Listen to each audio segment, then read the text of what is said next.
আসসালামু আলাইকুম। আজকে আমরা আলাপ করব অ্যানালাইসিস অফ ভেরিয়েন্স অর্থাৎ অ্যানোভা টেস্ট নিয়ে। এটি একটি বিখ্যাত হাইপোথিসিস টেস্ট। এই অ্যানোভা টেস্টের মাধ্যমে আমরা একাধিক ভেরিয়েবলের মিনের মধ্যে কোনো সিগনিফিক্যান্ট ডিফারেন্স আছে কিনা সেই বিষয়টা মূলত এই অ্যানোভা টেস্ট দিয়ে আমরা করে থাকি। অ্যানোভা টেস্ট ছাড়াও আমরা টি টেস্ট, জেড টেস্ট ইত্যাদি ব্যবহার করে থাকি। তবে টি টেস্টের ক্ষেত্রে সাধারণত দুটো ভেরিয়েবল হলে তখন টি টেস্ট বা জেড টেস্ট ব্যবহার করি। কিন্তু যদি একসাথে দুইয়ের অধিক ভেরিয়েবল নিয়ে কাজ করি, মানে এই সিগনিফিক্যান্ট ডিফারেন্স আছে কিনা, তাদের মিনের মধ্যে কোনো ডিফারেন্স আছে কিনা সেটা বের করি, তখন আমরা সেটাকে অ্যানোভা টেস্ট বলি। তাহলে অ্যানোভার সংজ্ঞা কি দাঁড়াচ্ছে? যে statistical technique specially designed to test whether the means of more than two quantitative populations are equal, অর্থাৎ দুইয়ের অধিক আহ, যে ডেটা বা যে ভেরিয়েবল তাদের মিনের মধ্যে কোনো পার্থক্য নাই, তারা সবাই একই, এইটা পরীক্ষা করার জন্য মূলত অ্যানোভা টেস্ট করা হয়। আর দুটো ভেরিয়েবল হলে সেক্ষেত্রে তো আগেই বললাম টি টেস্ট বা জেড টেস্ট করা হয়। এই অ্যানোভা টেস্ট আবিষ্কার করেছেন sir Ronald A Ronald A fisher. Hmm, Ronald A fisher.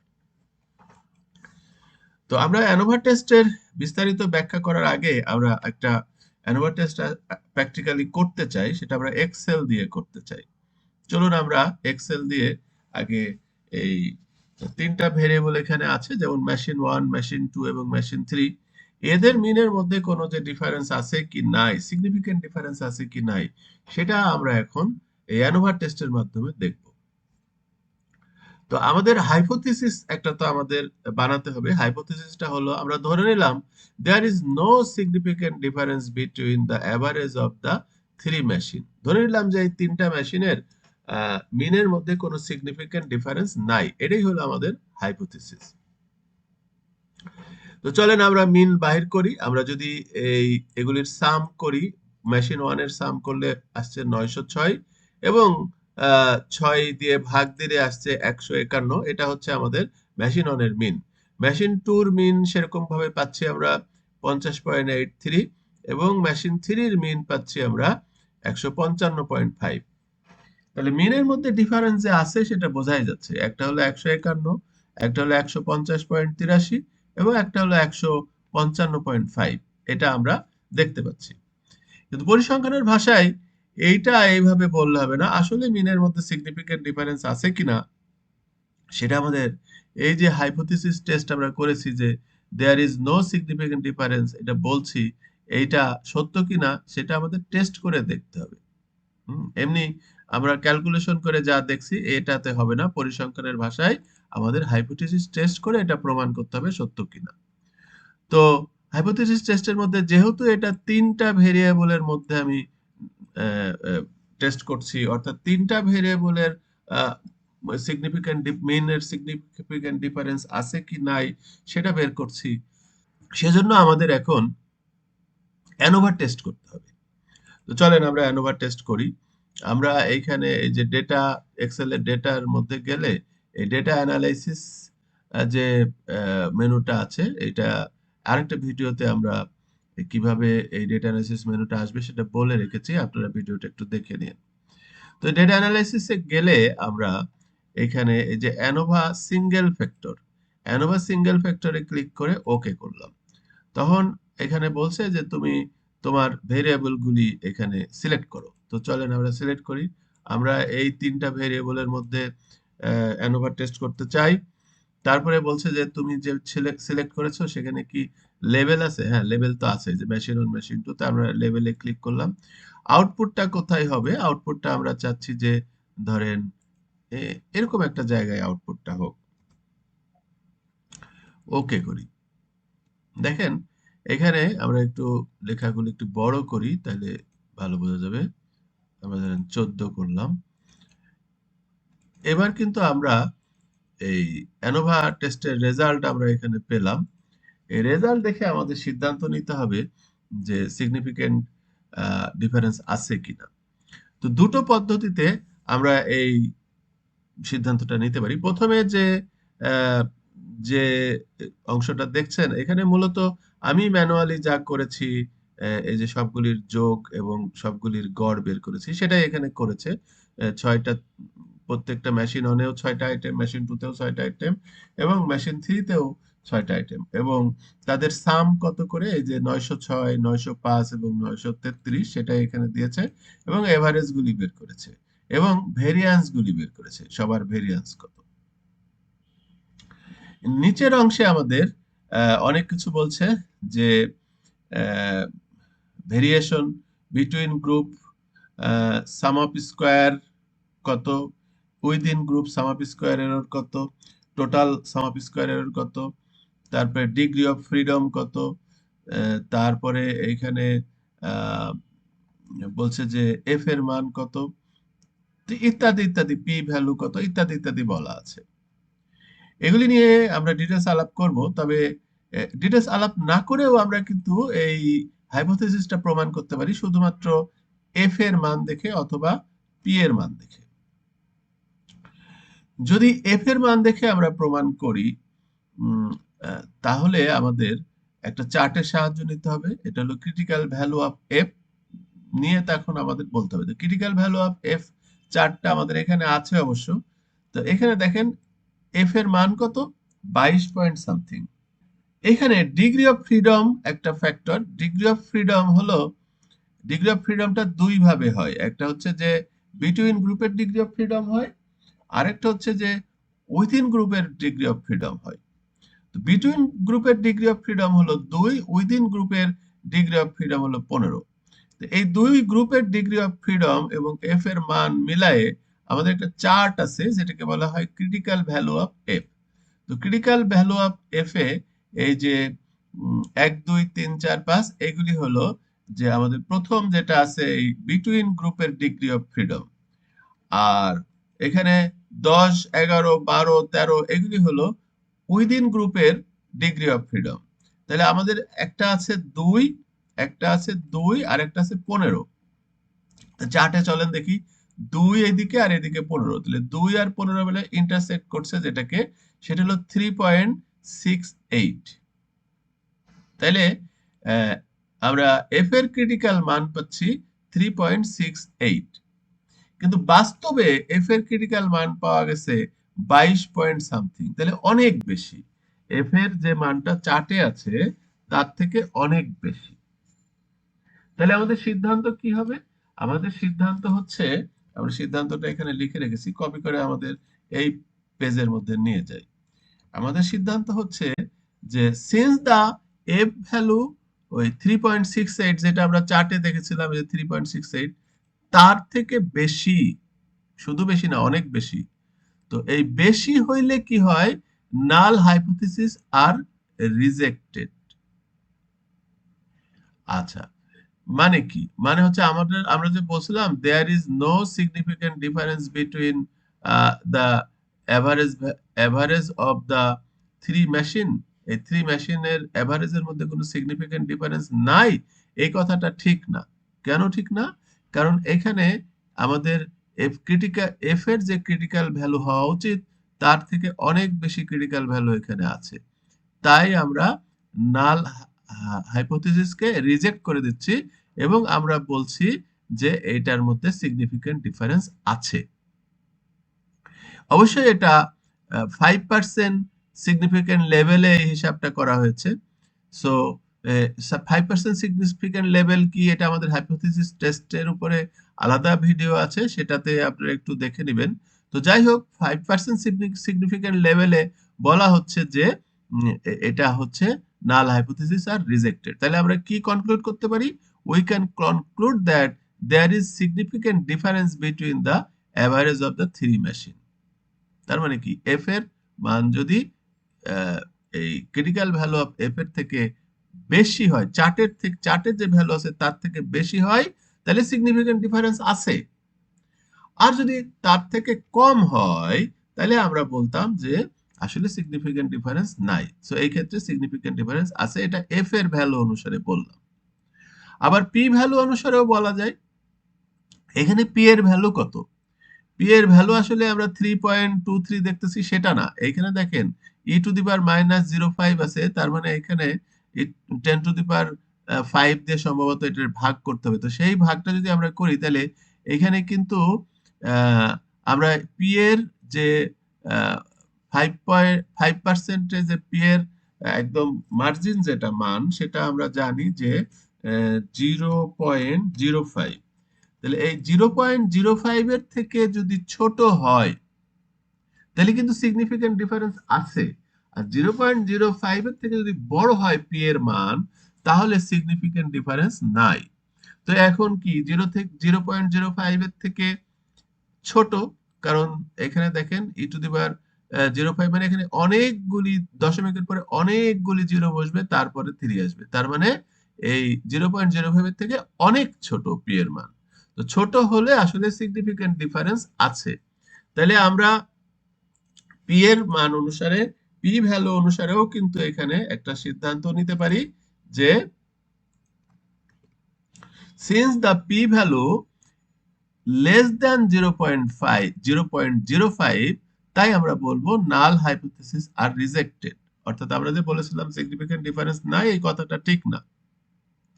at 5% significant level of significance.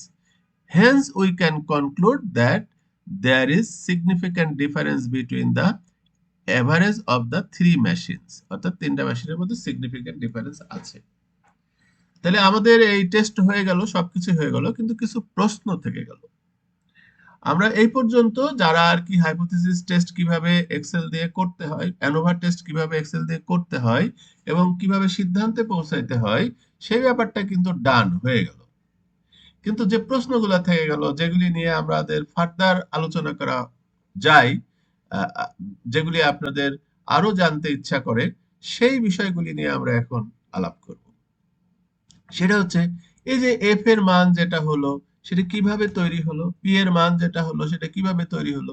F এর মান কিভাবে তৈরি হলো সেটা আমরা অবশ্য এখান থেকে বলে দিতে পারি। সেটা হচ্ছে যে প্রথমে এই যে সাম অফ স্কোয়ার যেটা বের হবে, সাম অফ স্কোয়ার ডিস্টেন্স বা এরর যাই বলি, যেটা বের হবে সেটাকে যদি ধরেন বিটুইন গ্রুপের সাম অফ স্কোয়ারকে যদি আমরা 2 দিয়ে এই ডিগ্রি অফ ফ্রিডম, যেটা বিটুইন গ্রুপের ডিগ্রি অফ ফ্রিডম দিয়ে ভাগ দিই, তাহলে বিটুইন গ্রুপের আসলে এই মিন অফ সাম অফ স্কোয়ার যেটা আছে সেটা আমরা এখানে পাচ্ছি 42.05, এবং উইদিন গ্রুপের যে সাম অফ স্কোয়ারটা পেয়েছি সেটাকেও যদি ডিগ্রি অফ ফ্রিডম দিয়ে ভাগ দিই, তাহলে আমরা পাচ্ছি মিন অফ সাম অফ স্কোয়ার পাচ্ছি, সেটা হচ্ছে 1.889। তো এফ এর মান হচ্ছে যে যদি আমরা এই 42 মানে এই বিটুইন গ্রুপের যে মিন অফ সাম অফ স্কোয়ার পাচ্ছি সেটাকে যদি আবার আমরা এই উইদিন গ্রুপের যে মিন অফ সাম অফ স্কোয়ার পাচ্ছি সেটাকে যদি ভাগ দিই, অর্থাৎ আমরা এখানে একটু করে দেখতে পারি, ইকুয়াল টু যদি আমরা এটাকে যদি আমরা আবার ভাগ দিই এটা দিয়ে, তাহলে কত দাঁড়াচ্ছে, এই যে 22.26, এটাই কিন্তু এখানে আছে, এটা এখানে আছে। সো এটাই হলো এফ এর মান। তাহলে এই বিষয়গুলি থেকে আমরা কি করে এফ এর মান বের করতে হচ্ছে সেটাও কিন্তু আমরা এখন বুঝতে পারলাম। কিন্তু প্রশ্ন আরো আছে। সেই প্রশ্নগুলি হচ্ছে যে ঠিক আছে, আমরা এফ এর মান কি করে হলো বুঝলাম, mean of sum of square error কি করে হলো বুঝলাম, কিন্তু সাম অফ স্কোয়ার এরর এই যে বিটুইন গ্রুপের 84 কিভাবে হলো আর উইদিন গ্রুপের 88 কিভাবে হলো, বিটুইন গ্রুপই বা কি, উইদিন গ্রুপই বা কি, ডিগ্রি অফ ফ্রিডম এখানে বিটুইন গ্রুপের 2 এবং উইদিন গ্রুপের 15 কি করে হলো, টোটাল কি করে 17 হলো, এই ব্যাপারগুলি আমরা তো এখনো বুঝতে পারি নাই। তো এই ব্যাপারগুলি বুঝতে গেলে আমাদের আরো ডিটেলসে যেতে হবে। এগুলি বুঝতে গেলে চলেন আমরা আবার পাওয়ার পয়েন্ট স্লাইডে যাই। তো আমরা এখন এখানে ছিলাম, আমাদের নাল হাইপোথিসিস ছিল যে উম, তিনটার মধ্যে কোনো ডিফারেন্স নাই। there is no difference, এটা ছিল আমাদের নাল হাইপোথিসিস। তাহলে অল্টারনেটিভ হাইপোথিসিস কি, যে তাদের মধ্যে তাদের মিনের মধ্যে ডিফারেন্স আছে, নট ইকুয়াল। আচ্ছা, এটা কত, 95% কনফিডেন্স লেভেল অথবা 5% সিগনিফিক্যান্ট লেভেলে এই এটা আমরা এখন হিসাব করব। তো ওই যে এফ এর যে সূত্র, এফ এর মান যেটা আপনারা দেখলেন যে সাম অফ স্কয়ার থেকে ডিগ্রি অফ ফ্রিডম আমাদের ভাগ করতে হচ্ছে, এটা হলো বিটুইন গ্রুপের এবং উইদিন গ্রুপের, তারপরে তাদের মধ্যে থেকে ভাগ করে এইভাবেই তো আমরা এফ এর মানটা বের করলাম। তো আমাদের এখন এই sum of square between group কি করে বের করে, আর degree of freedom between group কি করে বের করে, sum of square within group কি করে বের করে, degree of freedom within group কি করে বের করতে হয়, সেই ব্যাপারটা জানতে হবে। প্রথমে আমরা জানি যে এই যে উইদিন গ্রুপ আর বিটুইন গ্রুপের ব্যাপারটা কি, পার্থক্যটা কি। ধরেন এখানে তিনটা গ্রুপ আছে, তিনটা গ্রুপের মিন আছে, এটা হচ্ছে এ গ্রুপের মিন, এটা ধরেন এখানে বি গ্রুপের একটা মিন বের হবে এবং সি গ্রুপের একটা মিন বের হবে। যখন এই গ্রুপের মিনের থেকে এই গ্রুপ এবং এই গ্রুপের মিনের থেকে এই গ্রুপ, অর্থাৎ প্রত্যেকটা গ্রুপের মিনের মধ্যে যে অ্যানালাইসিস করা হয়, সাম অফ স্কয়ার উইদিন গ্রুপ বলা হয়। অর্থাৎ এই গ্রুপের মিনের থেকে এই গ্রুপের মিন কতটা বড় ছোট, এই গ্রুপের মিনের থেকে এই গ্রুপের মিন কতটা বড় ছোট, সেই ডিফারেন্সগুলি যখন নেওয়া হয় তখন বলা হয় within group, sum of square of within group. কিন্তু যদি এই তিনটা গ্রুপের মিনকে যোগ করে, অর্থাৎ এই এখানে কয়টা করে আইটেম আছে, 5টা করে আছে, অর্থাৎ 15টা আইটেমের একটা মিন হবে। তিনটা গ্রুপের আলাদা আলাদা মিন হচ্ছে, কিন্তু তিনটা গ্রুপের মিন যেমন আলাদা হচ্ছে, তেমনি তিনটাকে যদি যোগ করি তাহলে মোট 15টা আইটেমের একটা মিন হবে। এখন এই টোটাল যে বড় 15টা আইটেমের যে মিন হলো, সেই মিনের সাথে প্রত্যেকটার যে ডিফারেন্স, প্রত্যেকটার যে পার্থক্য, সেটা যখন আমরা করি তখন সেটাকে বলা হচ্ছে সাম অফ স্কয়ার বিটুইন গ্রুপ। তাহলে একটু খেয়াল করতে হবে, বিটুইন গ্রুপ হলো যে টোটাল যে মিন, টোটাল যে আইটেম সংখ্যা থাকে তার মিনের সাথে প্রত্যেকটা মিনের square difference, sum of square মানে ডিফারেন্সের স্কয়ার, সেটার সাম। আর যদি উইদিন গ্রুপ হতো তাহলে কিন্তু নিজেদের মধ্যে যে ডিফারেন্স, এখানে সবগুলিকে যোগ করতে হতো না। তাহলে আমরা বুঝতে পারলাম যে উইদিন গ্রুপস কাকে বলে এবং বিটুইন গ্রুপস কাকে বলে। এখন আমরা বুঝবো যে চলেন তাহলে আমরা উইদিন গ্রুপে প্রথমে আমরা এই ডিফারেন্স গুলি বের করি। আমাদের এমনিতে তো ডেটা তো এটা আমরা এক্সেলে যেটা দেখেছি এখানে সেই ডেটাই কিন্তু নেওয়া হয়েছে। এখানে ধরেন মেশিন 1, মেশিন 2, মেশিন 3 ডেটাগুলি আছে, তাদের এখানে গড়গুলি বের করা হয়েছে, x on, x x bar 1, x bar 2 এবং এক্স বার 3, এবং সেই ডেটাগুলিকে এখানে লেখা হয়েছে মেশিন অনের, এবং মেশিন অনের ডেটার সাথে মেশিন অনের যে মিনের যে পার্থক্য, অর্থাৎ এক্স অনের সাথে এক্স বার অনের পার্থক্য, আমরা একটু পেন নিয়ে নিই তাহলে ভালো করে বুঝতে পারবো।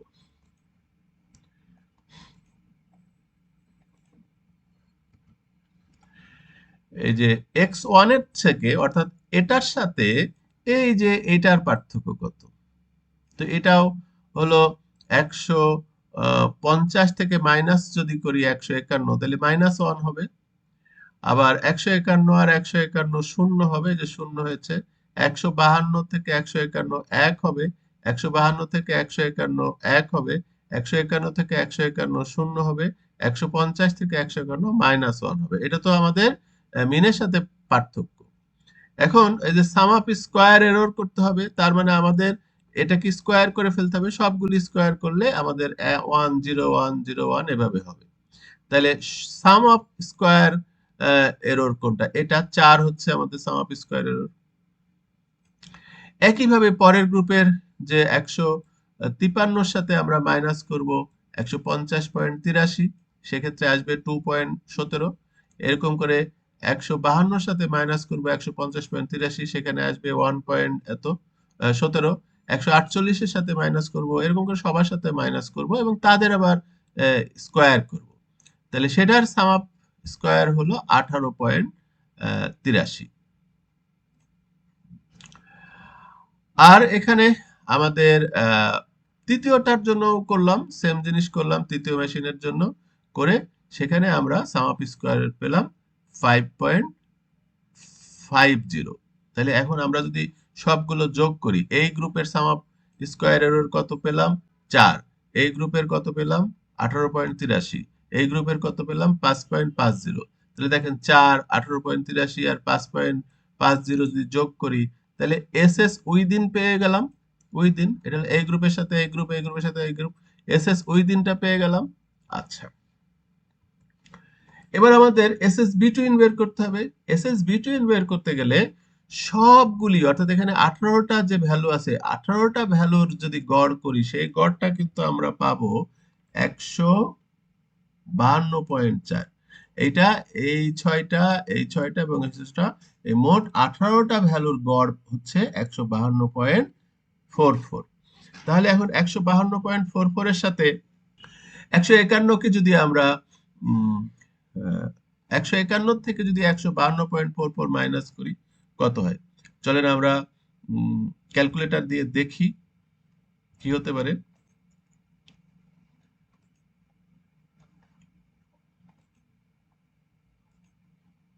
আচ্ছা, এটা এভাবেই করতে হবে। 151 মাইনাস 152.44 সমান সমান, যে -1.44 হচ্ছে, সেই -1.44 এখানে লেখা হলো।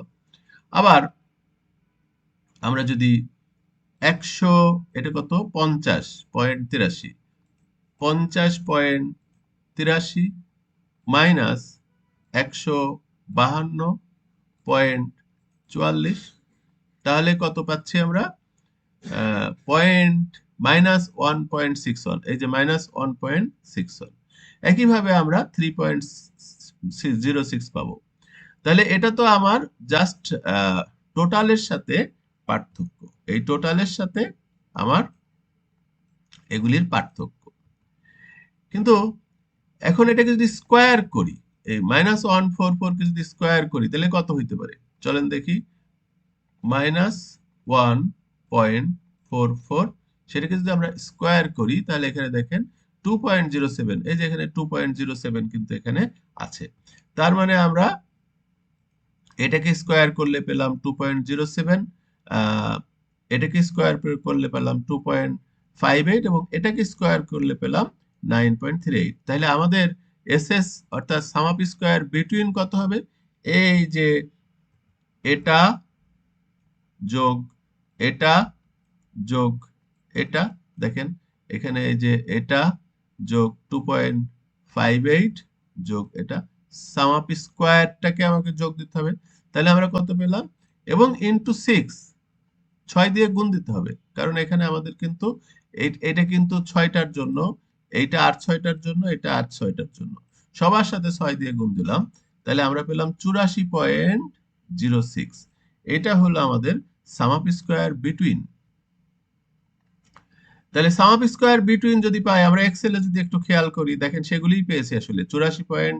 একটু ফ্র্যাকশনে কম বেশি আসছে, কারণ এখানে ওরা তো অ্যাকুরেট হিসাব করেছে, আমাদের এখানে ছবিতে কিন্তু অ্যাকুরেট হিসাব করা নাই, কিছু হয়তো দশমিকের পরে হয়তো 2 ডিজিট রাখা আছে, সেই জন্য একটু পার্থক্য আছে, কিন্তু আসলে একই জিনিস।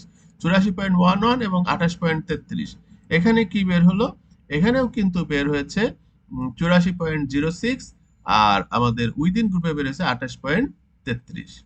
আচ্ছা, এখন তাহলে আমাদের এই দুটো বের করা হয়ে গেল, এই sum of square error between group এবং sum of square error within group. এখন বাকি থাকলো যে ডিগ্রি অফ ফ্রিডমটা কিভাবে বের করতে হয়। যদি ডিগ্রি অফ ফ্রিডমটা আমরা বের করতে পারি, তাহলে কিন্তু আমাদের এখানকার মোটামুটি সব ভ্যালুগুলি জানা থাকলো, শুধু এই পি ভ্যালুটা বাকি থাকবে। তো চলেন ডিগ্রি অফ ফ্রিডমটা এখন দেখি। ডিগ্রি অফ ফ্রিডমটার সূত্র হলো যে টোটাল ডিগ্রি অফ ফ্রিডম, তো আমরা বলতে পারি যে বিটুইন গ্রুপের ডিগ্রি অফ ফ্রিডম এবং উইদিন গ্রুপের ডিগ্রি অফ ফ্রিডমের যোগফল। তো টোটাল গ্রুপ ডিগ্রি অফ ফ্রিডমটা হচ্ছে, তাহলে টোটাল নাম্বার অফ আইটেম কত আছে এখানে? 6টা 6টা 6টা, মানে 3 6 18টা। তাহলে 18 মাইনাস 1 এটা হলো সূত্র, ডিগ্রি অফ ফ্রিডম টোটালের সূত্র। তাহলে 17 হবে আমার টোটাল ডিগ্রি অফ ফ্রিডম। আমার এক্সেলেও কিন্তু 17ই আছে, দেখেন টোটাল ডিগ্রি অফ ফ্রিডম। এরপরে ডিগ্রি অফ ফ্রিডম বিটুইন গ্রুপের কি হবে? কলাম সংখ্যা মাইনাস 1। তাহলে কলাম সংখ্যা কতগুলি? তিনটা, একটা দুইটা তিনটা, সেখান থেকে মাইনাস 1 করলে কি হয়? 2 হয়। তাহলে বিটুইন গ্রুপের ডিগ্রি অফ ফ্রিডম কিন্তু 2। এই যে বিটুইন গ্রুপের ডিগ্রি অফ ফ্রিডম 2। এখন বাকি থাকলো যে উইদিন গ্রুপের ডিগ্রি অফ ফ্রিডম। উইদিন গ্রুপের ডিগ্রি অফ ফ্রিডম হলো যে টোটাল নাম্বারের থেকে কলাম সংখ্যা বাদ দিলেও হয়। তাহলে টোটাল যে 18টা আছে, 18টার মধ্যে 3 বাদ দিলে আমরা পাচ্ছি 15। আবার আমরা যদি টোটাল ডিগ্রি অফ ফ্রিডম যেটা পেলাম 17, তার সাথে বিটুইন ডিগ্রি অফ ফ্রিডম যদি আমরা 2 বাদ দিই, সেক্ষেত্রেও কিন্তু 15ই পাচ্ছি। তার মানে আমরা কিন্তু এখানে এই ডিগ্রি অফ ফ্রিডম 2 এবং 15 কিভাবে বের করতে হয় সেটাও পেয়ে গেলাম। আর এই এসএস এবং ডিএফ থেকে কিভাবে এফ এর মান বের করতে হয় সেটা তো আমরা আগেই দেখেছি। সো আমরা আসলে এই যেটা আমাকে অন ক্লিকের মাধ্যমে এই ব্যাপারগুলি বের করে দিয়েছে, আসলে আমরা পাওয়ার পয়েন্টে যতভাবে হিসাব নিকাশ করেছি, যত বিস্তারিত দেখলাম, সব কাজই কিন্তু এক্সেলে করেছে, করে এই জিনিসগুলি বের করেছে। তো আমরা পি ভ্যালু কিভাবে বের হলো সেটা আমরা আরেকটা ভিডিওতে দেখব। আমরা আজকে মোটামুটি এই প্রথমত হলো যে অ্যানোভা টেস্টের মাধ্যমে কি করা হয়, কখন আমরা অ্যানোভা টেস্ট ব্যবহার করি, বিশেষ করে যখন দুইয়ের অধিক ভেরিয়েবলের মিনের মধ্যে কোনো সিগনিফিক্যান্ট ডিফারেন্স আছে কিনা সেটা বের করতে হয়, তখন আমরা অ্যানোভা টেস্ট বের করি। আর যদি দুটো ভেরিয়েবল হয় তাহলে সেই ক্ষেত্রে টি টেস্ট বা জেড টেস্ট। আমরা টি টেস্ট জেড টেস্ট নিয়েও পরবর্তীতে ভিডিও করব ইনশাল্লাহ। তো যাই হোক, আমরা এখন আজকের এই ভিডিওতে অ্যানোভা টেস্ট কিভাবে করতে হয়, অ্যানোভা টেস্ট কখন করতে হয়, এবং অ্যানোভা টেস্টের প্রত্যেকটা উপাদান নিয়ে, এই সাম আপ স্কয়ার, তারপরে ডিগ্রি অফ ফ্রিডম, তারপরে এফ এর মান ইত্যাদি নিয়ে আলাপ করেছি, কিভাবে এগুলি বের হয় সেগুলিও আলাপ করেছি। এবং আমরা একবার এফ এর ভ্যালু অনুসারে ক্রিটিক্যাল ভ্যালুর চার্টের হেল্প নিয়ে আমরা এই আমাদের হাইপোথিসিসটা কে আমরা রিজেক্ট করেছি, হাইপোথিসিসটা সত্য কিনা সেটা আমরা প্রমাণ করেছি। আবার পি ভ্যালু নিয়েও কিন্তু, পি ভ্যালুর উপরে বেস করেও কিন্তু করেছি। আশা করি আমাদের এই ভিডিওটা আপনাদের ভালো লেগেছে। আপনারা আমাদের সাথেই থাকবেন। ধন্যবাদ।